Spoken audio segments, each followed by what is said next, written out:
হচ্ছে উনি আমার হাজবেন্ড, সেটা তো আপনারা জাননি। ওনার সাথে বিয়ে হয় আমার 3 বছর। 3 বছর মধ্যে অনেক ঝুট ঝামেলা হয়, কোনো দিন উনি আমাকে ছাড়ে না। অনেক এর চেয়ে অনেক কিছু হয়ে গেছে।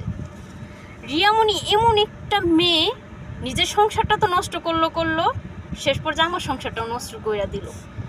আল্লাহ যা করে ভালোর জন্যই করে, নষ্ট করে নাই। আল্লাহ আমাকে বাঁচিয়ে দিচ্ছে যে ওর মতো একটা নোংরা মনের মানুষের সাথে আমার পরিচয় কীভাবে হয়েছে আমি নিজেও জানি না। ওনার সাথে বিয়েটা কীভাবে হয়েছে সেটাও আমি নিজেও জানি না। কীভাবে আমার পটাই এনে বিয়ে করছে সেটা আমি নিজেও জানি না। তা না হলে আমি ওর মতো একটা ছেলের সাথে কিভাবে বিয়ে বসি?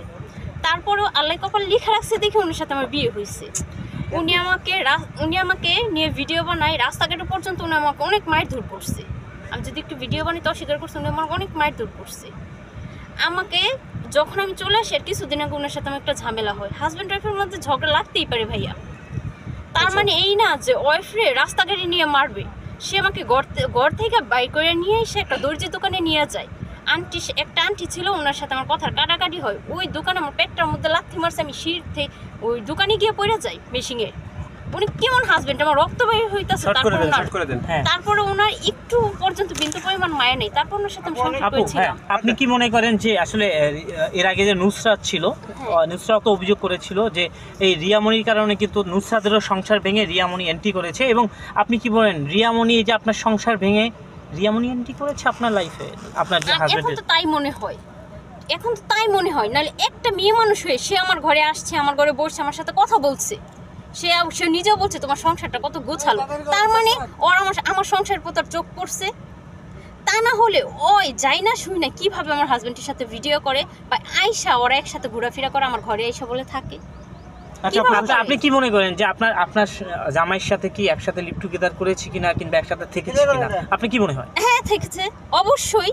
যে যারা রাইতে 24 ঘন্টা ঘোরাফেরা করতে পারে, বাইরে যাইতে পারে, নিজের ঘরে নিয়ে এসে রাখতে পারে, তাহলে কি করতে পারে সেটা কি আপনারা বোঝেন না? আমি কিছু বললাম, খুব সহ্য করে ওনার সংসারটা করে আসছি। আচ্ছা, রিয়ামণি যখন তোমার হাজবেন্ডের পরিচয়টা একটু যদি বলতেন। এই যে বললাম না, ওনার নামটা নিতেই আমার রুচিতে বাধা। ম্যাক্সোভিরিয়াস। আর কি করেন এমনি পেশায় কি? উনি পেশায় আগে একটা ফোনের দোকানে আগে কাজ করতো। কাজ করার পর এই যে কবির নামে একটা ছেলে আছে, এই ডিএস কবির, ওনার পিছে ডান্স করতে করতে ওই ইউটিউব চ্যানেল নিজের থেকে খোলার পরে নাচ গান করেই খায়। তাছাড়া ওনার আর কোনো পেশা নেই, ওই ডান্সই ওনার।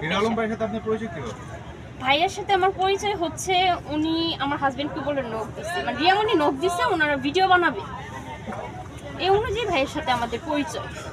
তাছাড়া আমি ভাইয়ের দেখতাম, কিন্তু অবশ্যই কোনো পরিচয় ছিল না, কথাবার্তা। এখন আমি চাচ্ছি, কিছু চাওয়ার নাই আমার। উনি আমাকে ডিভোর্স দিয়েছে, উনি মুখে বলছে। ওনাকে আমি আমার কাবিন টাকা মাফ করে দিব, ডিভোর্স ওনারই দিতে হবে, ওনার কাবিন টাকা মাফ করে দেব।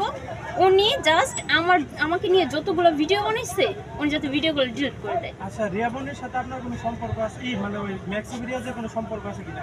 ম্যাক্সোভিরিয়াজের সাথে অবশ্যই সম্পর্ক আছে। সম্পর্ক না থাকলে একটা মেয়ের সাথে দিনের 24 ঘন্টা কিভাবে কথা বলে? আর আমার বাপের বাড়ি রাইখা উনি রিয়ামণি নিয়ে মোটরসাইকেলতে ঘোরাঘুরি করে, ভিডিও বানায়, আমার ফোন দিয়ে বলে আমার ডিভোর্স দিয়ে দিচ্ছে। আমার তো কোনো অন্যায় নেই, আমি তো কোনো কিছু 3 বছর ধরে সংসার করতে, একটা মেয়ে মানুষ পাঠালে আমি সংসার ছাড়ে না, আমি তো সংসার ছাড়ি নেই, উনি আমার পাঠিয়ে দিচ্ছে।